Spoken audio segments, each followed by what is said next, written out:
Join me as I explore the exciting world of model railways with behind-the-scenes features, step-by-step tutorials, interviews, videos, reviews and much, much more.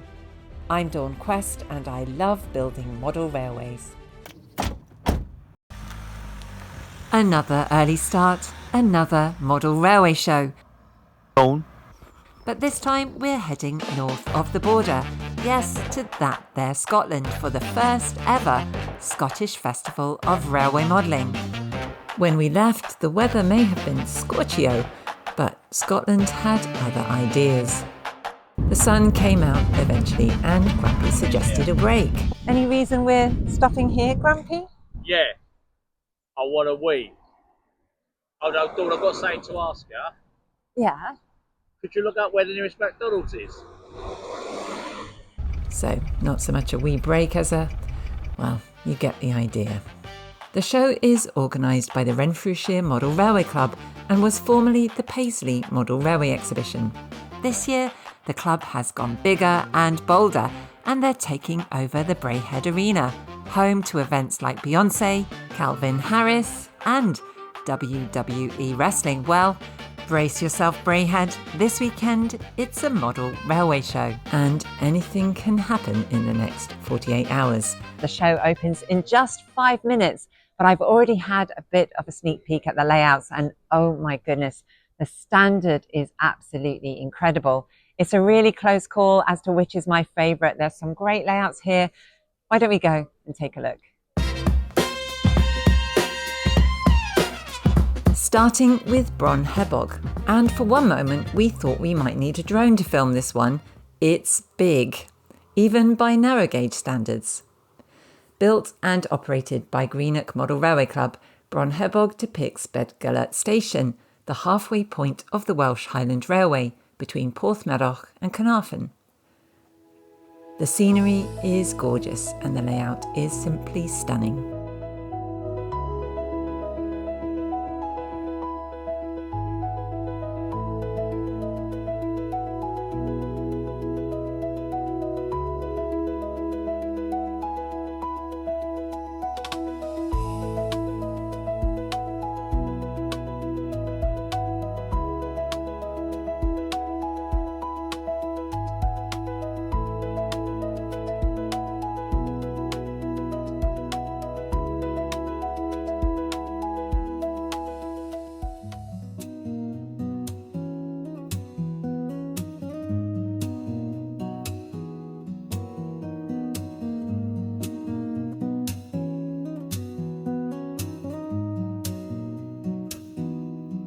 I do love a Japanese layout. This one, Nanjai Eki, has quite a backstory. While there may not be a lot of greenery on the layout, being green is part of its charm, as the majority of its parts are from recycled stock, including second-hand N-gauge stock and white rose baseboards, salvaged from a retired layout. In fact, Perth Model Railway Group, who built it, say it's easier to show you what's new on the layout rather than what's upcycled.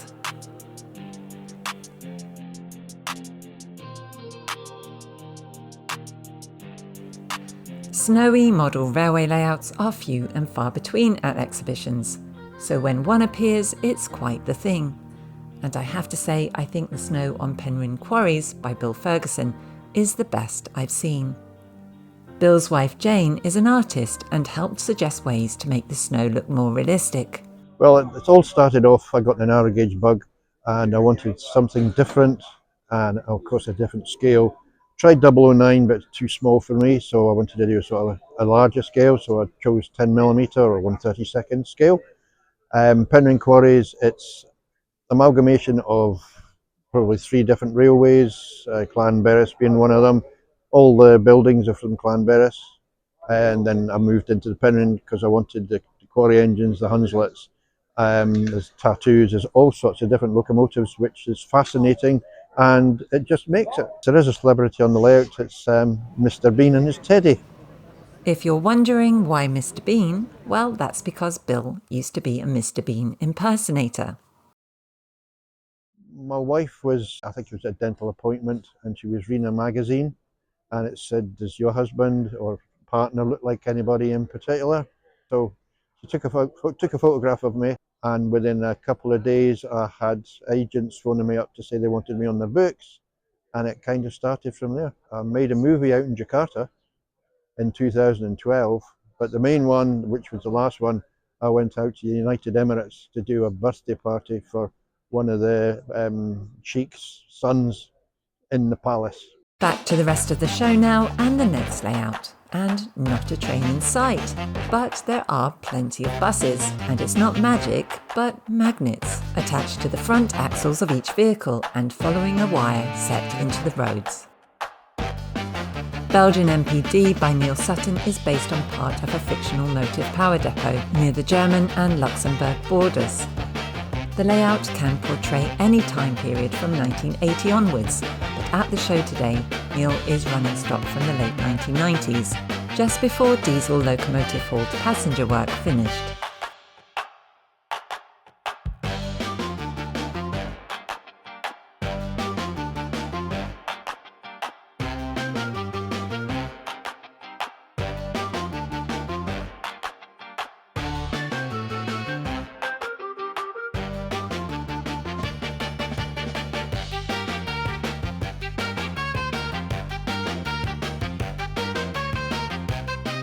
Cardiff Canton is by Chris Fordham. It's set roughly between 1998 and 2004, when the EE and brush locomotives were giving way to the new breed of American power from EMD. Chris and his team won both the Best in Show and Roots Trophy. Well deserved.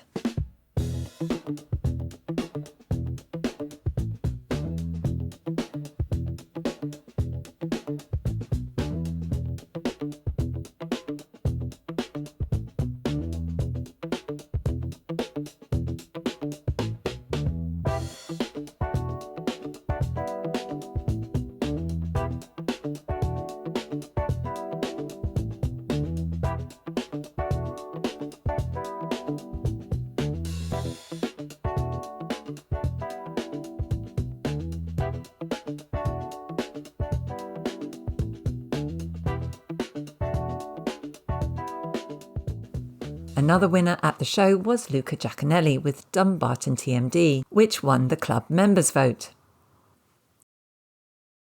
Luca was presented with his award by club chairman Mark Davies. The show was the first time I'd taken Brief Encounter Monochrome to Scotland and a chance to catch up with some old and new friends alike.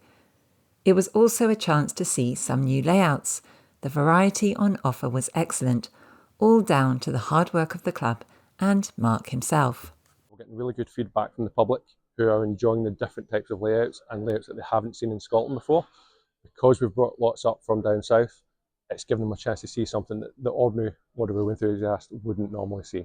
The reason behind the rebrand was when we moved to this venue, this is a much bigger venue, and it just felt right to change the name up, go for the Scottish Festival of Railway Modelling, which also suits the venue and suits what we're trying to achieve. In Scotland, there are a couple of big shows. It's a big country, we've got plenty of space, plenty of models, etc. So giving the average modeller the more chance to come out and see shows, see what's getting modelled and buy stuff, because we have a lack of shops in Scotland now. Going forwards, we want to grow the show and just bring more people in, make it more accessible, promote it to people who wouldn't normally come into the hobby. The hobby is seen as a very expensive hobby. It doesn't have to be. You can buy a train from some of the traders for 50 pence, a circle of track, and that gets you started. And then you can aspire up to some of the layouts that you can see. Let's continue with the layouts now to the United States, and this mighty Eastern steel and iron layout was designed to provide a condensed snapshot of the iron making stages of a large integrated steel plant somewhere in the northeastern United States.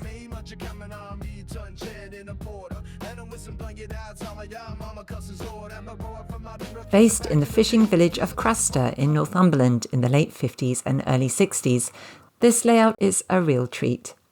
The village itself didn't have a railway connection, so the modellers have imagined what could have been.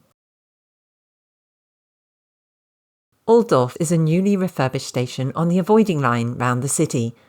Served by S-Bahn and interregional trains, the route also sees ICE and freight trains avoiding the congested main station. A local facility for containers provides extra interest.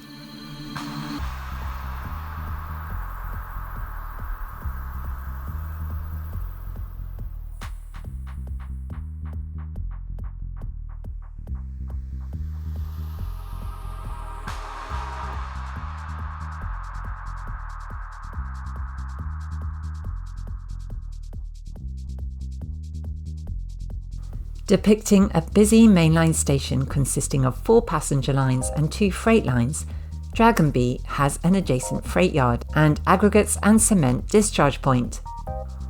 The layout is spread over 4 scenic boards, each one measuring 4 foot by just over 2 foot, while there are 3 additional scenic sections that are added to the front of the layout once it's in place. This layout is certainly captivating, with multiple train operations across the 6 mainline circuits and adjoining yard.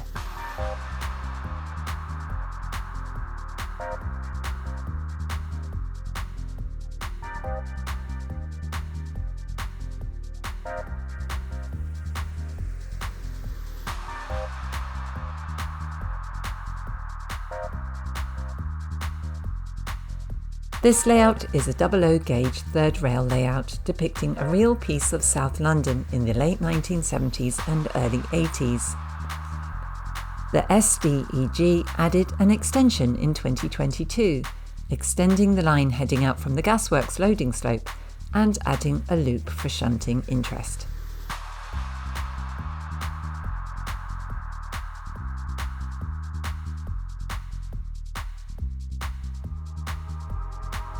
And now for something completely and uniquely different. This incredible layout is the work of husband and wife team Janice and Miles McGregor.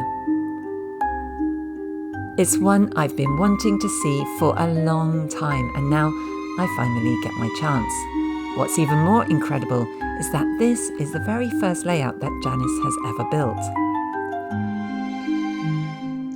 Well, it all started when my husband bought me the Hogwarts Express for Christmas in 2019, and my husband suggested building a little layout for it to run on. We kind of came up with a quick sketch of roughly what we wanted to include, but since then it's grown arms and legs, and it's turned into this magical world. Favourite part's got to be the Chamber of Secrets, because it was a really awesome movie, and I originally wanted to incorporate it and didn't know where it was going to go, because being a chamber it had to be underground. So then came up with the idea of having viewing windows for people in wheelchairs, children, they can see right through the layout. The reaction it gets, it goes down a storm at all the shows. It's a real crowd puller. Little children, teenagers love it, people in their 20s, 30s. I spoke to a gentleman in his 80s, he's an avid collector. Was telling me about his collection, so it appeals right across the board. It's the first layout I've made, so everything was a challenge. Making a viaduct curved, that came as a kit, it was a straight kit, so I tried to figure out how to make it curve, how to make a maze. I'd never done anything like it before, so I kind of winged it a lot. What I would say to any modeller, man, woman, child, concentrate on something you know and love. For me it was Harry Potter, so it just kind of flowed easily because I knew everything, I knew what I wanted, and I got really into it.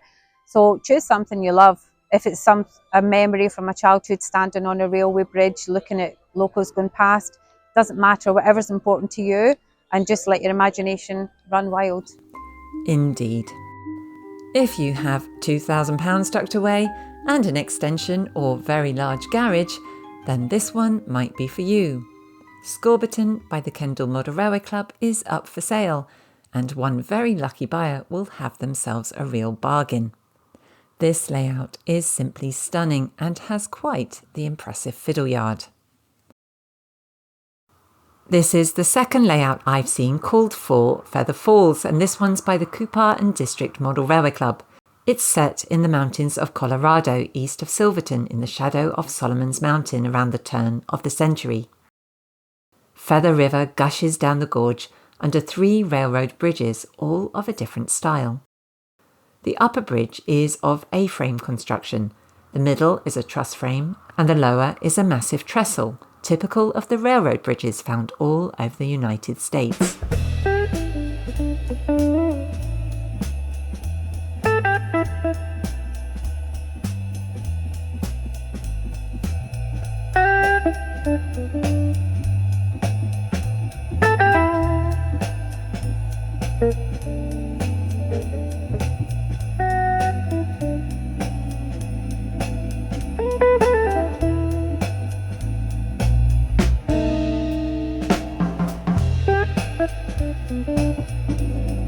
Hill Park TMD is by the Penryhn Model Railway Group. It depicts a small TMD somewhere in the northern half of the UK, where locos come for fuelling, stabling and light maintenance.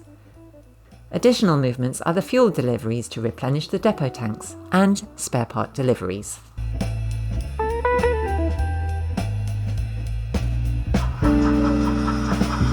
An O-gauge model of an imaginary light railway in Thirsk, New Yorkshire. This is Woodhill Goods by Adrian Walby and Robin Coulthard. The Thirsk and Sowerby Light Railway Woodhill branch services originally continued to Avenue Grange, but was cut back to Woodhill following a landslip.